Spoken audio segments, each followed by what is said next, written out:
to Dubai. Most of you are not from Dubai. Raise your hands if you're not from Dubai. You will never get a better place than this and a better view. So welcome to Dubai. I'm in Dubai for the last 10 years. I joke and I say I'm a brain plumber.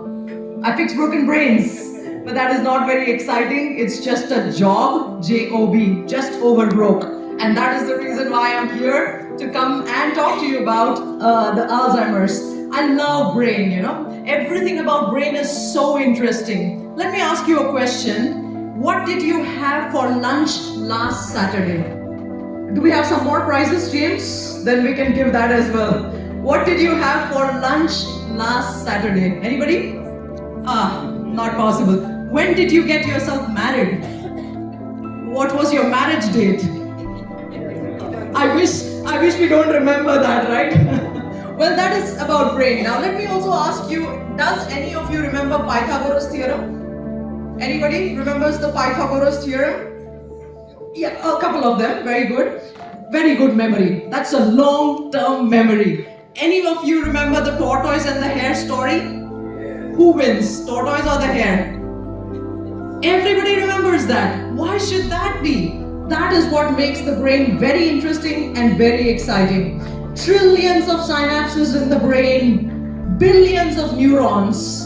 The memory capacity of the brain is 2.5 petabytes. And 1 petabyte is almost a million gigabyte. If I take all the memory capacity out of the brain, I need to stack an entire Burj Khalifa. I hope you all have seen Burj Khalifa. You should go and visit as well. It's really big and tall. It can stack the entire Burj Khalifa. That is the memory capacity of the brain. But what is happening right now? You and me, all of us are losing 5% of our brain every single decade. Which means by the age of 65, 1 amongst 9 of us will land up having Alzheimer's dementia.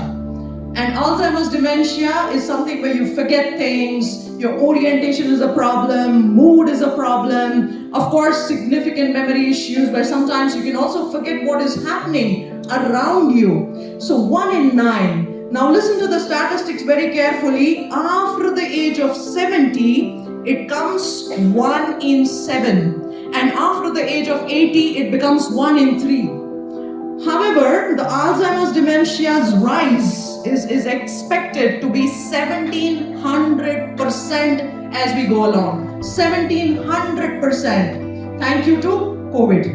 There's another pandemic as we are talking in United States of America. The results were shocking. The new pandemic is the pandemic of social isolation. People are living, loneliness has become a problem, and that is also one of the contributors to dementia. Now, of course, it can be a very boring talk if I talk about Alzheimer's and all that. I'm going to spare you that, but I'm going to still share some interesting facts. What is this? Ice cream is good. All of you? Yes? Well, this is what is this. Now, this is how our brain perceives the things. All of us thought ice cream is good, right? So this is the way how the brain works. And we need to spare the capacities of this brain to work as is. Now, generally I do this competition, but I think we are running out of time. But the brain, this is called the Stroop test or the attention test. When we are testing the patients, we ask them to first read the letters as they are. So I read green, blue, blue, and then to read the colors. Now, any of you who wants to try this, try at home. If you don't fare well, it's time that you go ahead and do some plumbing of your brain. This is a very important early attention test which can be a problem in people with early Alzheimer's dementia or dementia. Now, why do my phone number has only 9 digits? Any idea? Have you ever seen a phone number with 11 digits? Any of you? 12 digits or 6 digits? This was designed because the normal digit span of a brain is only 9 digit. The moment it becomes 10, it becomes difficult for the brain to remember. The moment it becomes 11, more difficult. So to even preserve, by the way, now most of us say that, do you remember any of the phone numbers? What you do? you quickly go to your phones. There's something called the Google effect. We are losing our brain 5% every decade, also accelerating that because everything is available in Google and also now in ChatGPT. So you should always exercise your brain. So this is a little bit about the brain, where you have Pape's circuit. This is the most important circuit when it comes to memory. Anything which is emotional, deeply connected, you remember better. I'm talking about all your wives and husbands. Anything which is story gets to you better. Anything which is remembered with vision or something which is visual, like for example, you look outside, you will never forget Queen Elizabeth. This is how the memory happens in the brain. But what is really happening with dementia? Dementia means losing of these brain cells. The brain cells are going down. It's getting erased. Any of you want to guess what map is this? I mean, it's a world map, but what is happening there? What is the red thing that is happening there? Yeah, any guesses? Yeah, the number of the patients of dementia in the darker red or orange, Alzheimer's dementia. So that is how the world is sort of catching up to Alzheimer's. The CEO just showed that how the number of the raise is happening for the position of Alzheimer's dementia is one of the important concerns. Now there are also many other dementias. All in all, what is happening is there is degeneration. The cells are dying. And you and me, we talk of longevity. How many times do we talk of here, the brain longevity? I had this, young macho guy, about 30 years old, muscles, and then he was a trainer. He had 150 people working under him. And what happened? Starts to forget things. Does not remember what he had to do in a meeting. Now imagine a 30-year-old with memory problem, with a big, huge body. Useless, right? That is also something called the digital dementia, which is coming up. More and more use of screens, which is giving rise to this problem. By the way, as we are talking, every second hour, one new patient is being diagnosed with Alzheimer's. Every second hour, 55 million people suffering from dementia. And this is just going to double and triple, unfortunately, if we don't do something about it. But there's something which we can do. That is the idea why we are all here. So this is how the atrophy of the brain looks. It literally shrinks, I wish the body shrink like that. The brain should not shrink. The body shrink, we do a lot of things to get ourselves thin.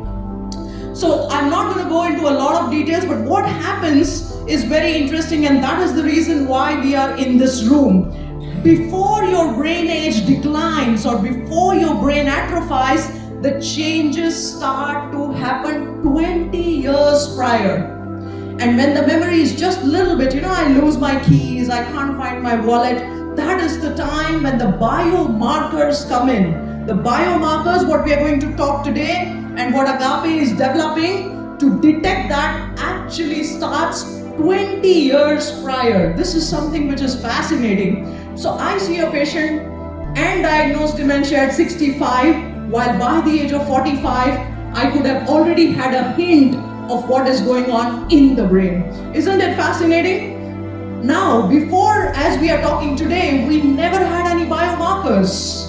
What is a biomarker? My blood pressure is a biomarker, my blood count is a biomarker. Anything which is marking what I have is called the biomarker. But for dementia, unfortunately, we were only diagnosing by clinical exam and by imaging. So we used to do PET scans, amyloid scans, but we never had any blood tests. And that is the revolution. That is what is happening. What is happening when the cells are dying? This is a typical cell. There is a cell body and a tail. What is happening is A-beta amyloid and tau, which is getting accumulated. By the way, there is a system in the body called glymphatic system. Anybody of you have heard? Yes. Glymphatic system. Yes. When you're sleeping in the night, as you take turn, the glymphatic system draws out all your toxins. So people who don't sleep on the sides generally land up also having more prevalence of dementia. There are beautiful papers on it. So the ideal thing is change your sights and get rid of these toxins which is accumulating. You know, when you go in the morning in Dubai, the roads are pretty fresh, everything is nice because the municipality was working in the night. This lymphatic system works in the night, gets rid of the toxins, and this is the same toxin that you can measure when you have Alzheimer's disease. This is the PET scan that we normally use, but I think the beauty is now we just draw CSF or the cerebrospinal fluid, test the A-beta 42 and 40 levels, phosphorylated tau levels, and easy, absolutely super simple and easy to diagnose. This is how the amyloid scan looks. There's a lot of deposition of amyloid, lots of deposition of phosphorylated tau. I think Agappe's new system, that's what I understand, right, is going to detect the A-beta 42 by 40 as well as the phosphorylated tau for the patients.